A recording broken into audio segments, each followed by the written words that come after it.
জামায়াতে ইসলামীর আমির ডক্টর শফিকুর রহমানকে গ্রেফতার করেছে কাউন্টার টেরোরিজম ইউনিট। রাতে জামায়াত ইসলামীর আমিরের সাথে জঙ্গি সংশ্লিষ্টতার প্রমাণ পেয়েছে পুলিশ। এই অভিযোগে তাকে আটক করেছে কাউন্টার টেরোরিজম ইউনিট। নতুন জঙ্গি সংগঠনের ট্রেনিং ক্যাম্পে ছেলের মাধ্যমে টাকা সহ অন্যান্য সহায়তা পাঠান জামাত আমির ডক্টর শফিকুর রহমান। জামায়াত একটি জঙ্গি সংগঠন বলে মন্তব্য করেছেন পরিকল্পনা মন্ত্রী এম এ মান্নান। জামাত যে জঙ্গি তার প্রমাণ দিল আমির হামজা। সে কিছু কথার জন্য আমাকে বিসমিল্লাহ বলে পা থেকে মাথা পর্যন্ত পিটাতে চাই। জামাত শিবিরের মূল কাজই হলো এইটা। ওদের মূল কাজ, ওদের যারা অনুসারী, এদের মূল কাজই হলো এইটা, মানুষদেরকে হক্কানি উলামায়ে কেরামের থেকে আলাদা করার আগ পর্যন্ত ওদের মানুষকে গোমরাহ করা সম্ভব না। যেরকম যুদ্ধাপরাধীদের দায়ে জেলে যাচ্ছেন ডক্টর শফিকুরও। তারেক রহমানের প্ল্যানে হাসিনার পর আজীবন নিষিদ্ধ হচ্ছে জামাত কি ক্ষমতা? অনেকেই হয়তো মনে করতে পারেন যে জামাত ইসলাম হচ্ছে একদম জামাত যে করে সেই হচ্ছে পৃথিবীর সবচাইতে শ্রেষ্ঠ মানুষ, শিবির যে করে সেই শ্রেষ্ঠ মানুষ। এটা যদি কেউ মনে করে, বহু ধাপ্পাবাজ ধান্দাবাজ জামাত ইসলামের মানুষের সাথে আমার পরিচয় হয়েছে। সুপ্রিয় দর্শক, ভিডিও শুরুতে বিশেষ কিছু অংশ দেখেছেন, সেই অংশ বিশেষ থেকে আশা করি বুঝতে পেরেছেন আজকের কোন বিষয়গুলো আপনাদের সামনে তুলে ধরেছি। তো দর্শক, একে একে সম্পূর্ণ ভিডিওটি দেখে আপনাদের মতামত অবশ্যই কমেন্ট সেকশনে জানিয়ে দিবেন। প্রথমে একটি ভিডিও দেখে আসবো, তারপর আরও একটি ভিডিও দেখাবো। ধৈর্য সহকারে শেষ পর্যন্ত দেখে আপনাদের মতামত অবশ্যই জানিয়ে দিবেন। ভিডিওতে একটি লাইক করে দেখতে থাকুন সম্পূর্ণ ভিডিওটি। জামায়াতকে রাজনৈতিকভাবে কিভাবে নির্মূল করা যায় সেভাবে কাজ করতে হবে, এই মন্তব্য করেছেন বিএনপি মহাসচিব মির্জা ফখরুল ইসলাম আলমগীর। বলেন, নির্বাচনে ব্যর্থ হয়ে দেশকে অস্থিতিশীল করার চেষ্টা করছে বিরোধী শক্তি। নয়াপল্টনে দলের কার্যালয়ে যৌথ সভা শেষে কথা বলেন বিএনপি মহাসচিব। জানান, 1 মে নয়াপল্টনে সমাবেশ করবে শ্রমিক দল। বিএনপি সরকার দায়িত্ব নিয়েছে 2 মাস। এরই মধ্যে সংসদে এবং বাইরে সভা সমাবেশে সরকারের কড়া সমালোচনা করছে জামায়াতের নেতৃত্বাধীন 11 দলের জোট। জুলাইয়ের সাথে যারা বেঈমানি করবে তাদেরকে ছাড় দিয়ে কথা বলা হবে না। কয়েকটি শিক্ষা প্রতিষ্ঠানেও ছাত্রদল ও শিবিরের কর্মী সমর্থকদের সঙ্গে উত্তেজনা বা বিরোধ দেখা দিচ্ছে। জুলাইয়ের 2 পক্ষ শক্তির নেতারা কেউ কাউকে ছাড় দিচ্ছেন না মৌখিক আক্রমণে। নির্বাচন নিয়ে জামায়াত আমিরের বক্তব্যের কঠোর সমালোচনা করলেন বিএনপি মহাসচিব। শনিবার তিনি বলেন, নির্বাচনের আগে থেকেই রাজনৈতিক স্থিতিশীলতা নষ্ট করছে বিরোধী দল। যে জামাত ইসলামের আমির তিনি বলছেন যে বিএনপি ইঞ্জিনিয়ারিং করে ক্ষমতায় এসেছে।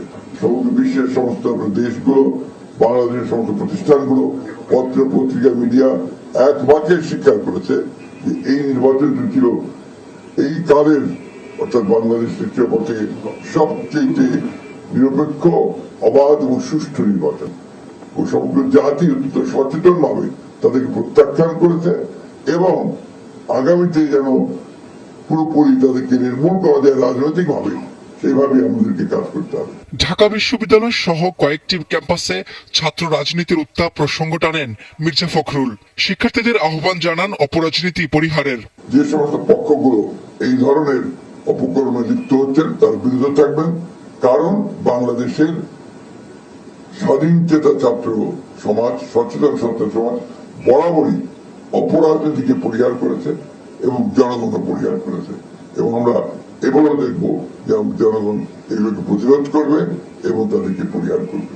ব্রিফিং এর আগে যৌথ সভায় সভাপতিত্ব করেন বিএনপি মহাসচিব। এতে সিদ্ধান্ত হয় 1 মে শ্রমিক দিবসে নয়াপল্টনে সমাবেশ করবে শ্রমিক দল। প্রধান অতিথি থাকবেন বিএনপির চেয়ারম্যান ও প্রধানমন্ত্রী তারেক রহমান। মানুষের কাছে আমাদের আবেদন থাকবে যে তারা এই দিবসটি যথাযথ মর্যাদার সঙ্গে পালন করবেন। বিএনপি তাদের সবচাইতে মিত্র তথা বন্ধুপ্রতিম রাজনৈতিক দল জামাতকে রাজনৈতিকভাবে নির্মূল করে দেবে। খারাজাকারের বাচ্চা মির্জা ফখরুলের এই বক্তব্য শুনে কেউ আবার আনন্দিত হইয়া হাততালি দেন না ভাই। এটা হচ্ছে আমাকে আপনাকে জনগণকে একটা আই ওয়াশ। এই 2 দিন আগে চায়নাতে সফরে গিয়ে মির্জা ফখরুল ইসলাম তিনি বলে আসছেন যে চায়নার নীতিতে নাকি বাংলাদেশ বিশ্বাস করে, বা এক নীতিতেই বাংলাদেশ বিশ্বাস করে। দেখলেন যে ঢাকা বিশ্ববিদ্যালয় ছাত্রদল আর শিবির একে অপরের এটা থাবড়াথাবড়ি হয়েছে। এই নিয়ে মজার ছলে একটা ভিডিওতে আমি বলেছিলাম যে ছাত্রলীগ ছাত্র দলের মধ্যে ঢুকে যাইয়া ওই যে রবীন্দ্রনাথ ঠাকুর হলের ওইখানে গণকবর খুঁটে আছে। মজার ছলে বলছিলেন ছাত্রলীগ ছাত্রদলে ঢুকে যাইয়া, ঠিক সেই কথাটা সিরিয়াস ভাবে ওই যে টাকলা কথিত ব্যারিস্টার ফুয়াদ সে কিন্তু বলছে যে ছাত্রলীগ ছাত্র দলের মধ্যে ঢুকে ডুগডুগি বাজাইতেছে। ছাত্রলীগ যেহেতু ছাত্র দলের মধ্যে ঢুকছে তাহলে এখনো কেন ওদেরকে সাইজ করে দেওয়া হচ্ছে না? আমরা জানি এটা শুধু মিডিয়ার সামনে এসে উড়া ধুরা বলি যাতে আপনি আই হসান। আসল মূলত দেশের যে বর্তমান সংকট এবং বিপর্যস্ত বিশ্বে খাদ্য সংকটে ভোগা 10টি শীর্ষ রাষ্ট্রের মধ্যে বাংলাদেশ 10টার মধ্যে পৌঁছেই গেছে। যদিও এই নিয়ে অনেকে আবার বলতেছেন শীর্ষ 10-এর মধ্যে যাবে কেন, শীর্ষ স্থানে থাকবে বাংলাদেশ। জি, 2টা মাস শুধু ধৈর্য ধরে থাকেন, 2টা মাস অপেক্ষা করেন যে বাংলাদেশ শীর্ষ খাদ্য শূন্যতায় ভুগবে। বাংলাদেশ মনে আছে বিএনপি জামাত জোট সরকারের সময় শীর্ষ দুর্নীতির প্রথম উতায় ছিলেন, পরপর একবার দুইবার না 5বার। এখন ফেসিস্ট তারেক আসছে, ডেভিল ইউনূস দেশের মধ্যেই আছেন 1 বছরের এসএসএফ এর সিকিউরিটি নিয়ে, তিনি আছেন এখানেই। সুতরাং এই নিয়ে কোনো বিচলিত বা চিন্তিত হইয়েন না, শীর্ষ স্থানটা আপনাদের দখলে চলে আসতেছে। অপরদিকে বিশ্ব স্বাস্থ্য সংস্থা হাম ভাইরাস বাংলাদেশে মহামারী হিসেবে তারা চিহ্নিত করে ফেলছে এবং সেই তালিকায় বাংলাদেশের নাম লিখে দিয়েছেন। মনে রাখবেন বর্তমানে বাংলাদেশে লোডশেডিং অর্থাৎ বিদ্যুৎ সংকট, খাদ্য সংকট, চিকিৎসা সংকট, বাসস্থানের সংকট, নিরাপত্তার সংকটে বিপর্যস্ত জনজীবন। এই সংকট মোকাবেলায় সরকারের কোনো কার্যকরী পদক্ষেপ নাই। অন্যদিকে মব সন্ত্রাস, চাঁদাবাজি সন্ত্রাস এইগুলো বন্ধের কোনো কার্যকরী পদক্ষেপ এই সরকারের মধ্যে নাই। এখন কিছুদিন জামাত বিএনপির উপর ঢিল মারবে, বিএনপি জামাতের উপর ঢিল ছড়াছড়ি করে জনগণের মাইন্ড অন্যদিকে সেটিং দেওয়ার চেষ্টা করবে। আবার দেখেন বাংলাদেশের মধ্যে শীর্ষ এক জঙ্গি ওপেন ভাবে মিডিয়ার সামনে এসে রাস্তায় বলতেছে যে বিশ্বের মানচিত্র থেকে ভারতের নাম নাকি মুছে দেবে। ঠিক এমন সময় পুলিশের হেডকোয়ার্টার থেকে বলতেছে যে জঙ্গিরা নাকি দেশের শীর্ষ কোন কোন জায়গায় হামলা চালাবে। এইটা হচ্ছে জঙ্গিরা ভারতে বাংলাদেশের মাটি কিভাবে পার্শ্ববর্তী দেশ তথা ভারতে আক্রমণ করবে সেটাকে তার এক অন্যদিকে ঘুরানোর চেষ্টা করে যে নিজ দেশের মধ্যে হামলা করবে। বাংলাদেশের নৌবাহিনী, সেনাবাহিনী বলেন আর পুলিশ বাহিনী, র্যাব বাহিনী যাই বলেন না কেন, প্রত্যেকটা বাহিনীর মধ্যেই বাংলাদেশে পাকিস্তানের তেহরিক ই জামাত কি আছে যে পিটিআই এর শীর্ষ জঙ্গি সদস্যদের অফিসার পদে ঢুকাই দিয়ে গেছে ডেভিল ইউনূস, আর তারেক তাদের বেতন দিতেছে। এই তথ্যগুলো বাংলাদেশের মিডিয়া বা গোয়েন্দাদের নজরে আসে বা তারা এগুলো চোখে দেখে না, এটা আন্তর্জাতিকভাবে আসে। বিভিন্ন দেশের মিডিয়াগুলো অনুসন্ধানী যারা অনুসন্ধান করে তাদের নজরে আসে, কিন্তু এই দেশে আসবে না, কারণ এখন ক্ষমতার মসনদে তারেক রহমান। আর জনগণকে এই বিষয়গুলো থেকে, এই বিপর্যস্ত দেশের বর্তমান সংকট এইটা দিনের জন্য যাতে যেমন আপনি প্রতিবাদ করতে না পারেন, কথা বলতে আপনি যাতে না বলতে পারেন আমার বিদ্যুৎ দাও, আমার খাবার দাও, আমার হাম ভাইরাসের টিকা দাও, এগুলো না বলতে পারেন। এই কারণে এখন একটা জঙ্গি নাটক সাজানো হইতেছে। আর অন্যদিকে এক দল আর এক দলে ঢিল মারতেছে, অর্থাৎ তারা প্রতিপক্ষ, ক্ষমতায় থাকার দল এবং তাদের বিরোধী দল। এটা যুদ্ধ হয় না, এটা ভাব হয় না, সেটা ভাবের কথা কাটাকাটি। স্পেসিফিকলি রাজপথে এই ধরনের কোনো কিছু তাদের দেখবেন না, শুধু মিডিয়ার সামনে এসে বলবে। তাই আপনারা ওদের যে কি বলে এখানে আয়স হইতে যায় না। রাখবেন বিশ্বের খাদ্য সংকটের শীর্ষ 10টি তালিকায় চলে গেছে বাংলাদেশ।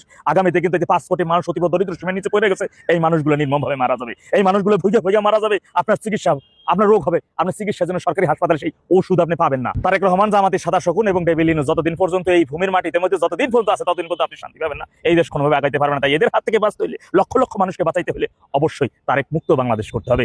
নিজে বাঁচতে, জনগণকে বাঁচাতে, দেশ বাঁচাতে জনগণকে আপন ইচ্ছায় রাস্তায় নেমে পড়তে হবে। আজকে দেখতেছি বগুড়া দিয়া যে তারা আলু বিক্রি করতে যাইতেছে 100 টাকা 150 টাকা মন তারা বিক্রি করতে, যেগুলো তারা ভ্যান ভাড়াও হইতেছে না। ডেভিল ইউনূসের দুর্নীতি আকাশচুম্বী।